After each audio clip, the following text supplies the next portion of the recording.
시청자 여러분 안녕하세요. 박구스트입니다.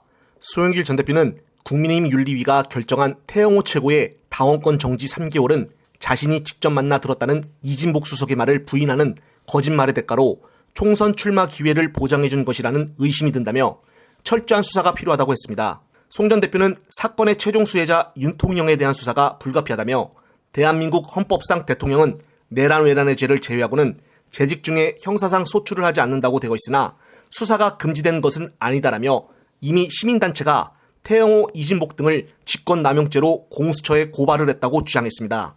그러면서 철저한 수사가 필요하다고 재차 강조를 하며 태영호와 이진복 정무수석 그리고 검찰과 언론이 항상 저를 돈봉투 논란 사건 최종 수혜자라고 표현을 하는데 태영호 녹취록을 보면은 강남구 공천 대가로 대통령 한일 외교에 대한 옹호 찬양의 최종 수혜자는 윤석열 대통령이라고 할 수 있다고 말을 하며 돈봉투 논란 최종 수혜자로 송영길을 수사하겠다면은 당연히 태영호 녹취의 최종 수혜자 윤석열 대통령도 수사해야 할 것입니다라고 목소리를 높였습니다.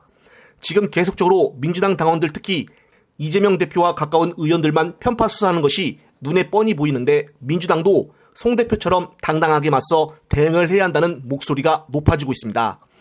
국힘의 경우에는 김연아 전 의원과 조수진 최고위원 등 경찰에서 현재 조사를 아예 안 하고 있고 발표조차 하지도 않고 있습니다. 일각에서는 지연을 하는 이유가 국회의원 임기를 거의 다 채우고 나서 발표를 하려고 하는 것이 아니냐는 말들도 나오고 있습니다. 그러니까 국민 세비를 다 받고 나서 처벌을 받겠다는 뜻인데요. 따라서 이런 문제에 대해서 민주당이 강경하게 대응해야 하는데 수박들은 내부 총질만 해서 갈등만 더욱더 유발시키고 있습니다. 거대 야당을 만들어줬더니 결국에는 이렇게 내부 총질만 하고 있으니 참 안타까운 부분입니다. 지난 4월 유럽 3국으로 8박 10일 출장을 다녀온 여야 국회의원 5명의 총 소요 경비가 9천만 원에 달하는 것으로 28일 알려졌습니다. 하지만 여야 의원들이 찾아간 스페인의 경우에는 우리나라보다 재정 건정성이 훨씬 좋지가 않아 스페인 측에서 오히려 대한민국을 배우고 싶다라는 등 황당한 일도 벌어졌다고 합니다. 이 때문에 여야 의원들이 세금으로 외유성 출장을 다녀온 것이 아니냐는 지적이 나오고 있습니다. 국민의힘 소속 윤영석 국회 기획재정위원장, 양당 간사인 국민의힘 유성걸 의원과 민주당 신동근 의원, 국민의힘 송원석 의원과 민주당 김주영 의원 등 5명은 지난 4월 18일부터 27일까지 8박 10일간 스페인과 프랑스, 독일로 출장을 다녀왔습니다. 또한 알고 보니 신동근과 김주영은 민주당 의원들로서 이낙연계입니다. 바르셀로나와 마드리드, 파리와 프랑크푸르트 등 모두 유럽의 유명한 관광도시입니다. 이들은 인천에서 스페인 마드리드까지 직항편이 없다는 이유로 공식 일정도 없던 관광도시 바르셀로나를 먼저 방문했습니다. 10일간 현지 외국인을 만나는 일정은 5개가 전부였습니다.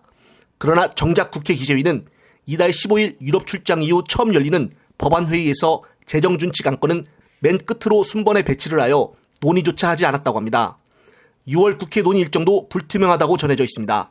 지난해 우리나라 GDP 대비 국가채무 비율은 49.6%인데 유럽의 재정준칙 제도를 배우고 오겠다며 여야 의원들이 출장을 떠난 첫 방문지인 스페인의 국가채물 비율은 우리나라보다 훨씬 안 좋은 114% 수준입니다.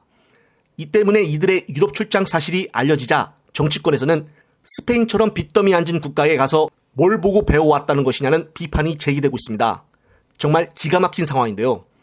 국내 경제가 어려워 먹고 살기 힘든 국민들이 천지인데 가뜩이나 세금도 내기 어려울 판에 이 세비를 가지고 명분이 없는 스페인 여행을 갔다 오고 그것도 알고 보니 민주당은 이낙연계였습니다. 영상을 보신 구독자님들은 어떤 생각이 드시나요? 이번 영상은 여기까지입니다. 시청자 여러분, 시청해주셔서 감사합니다.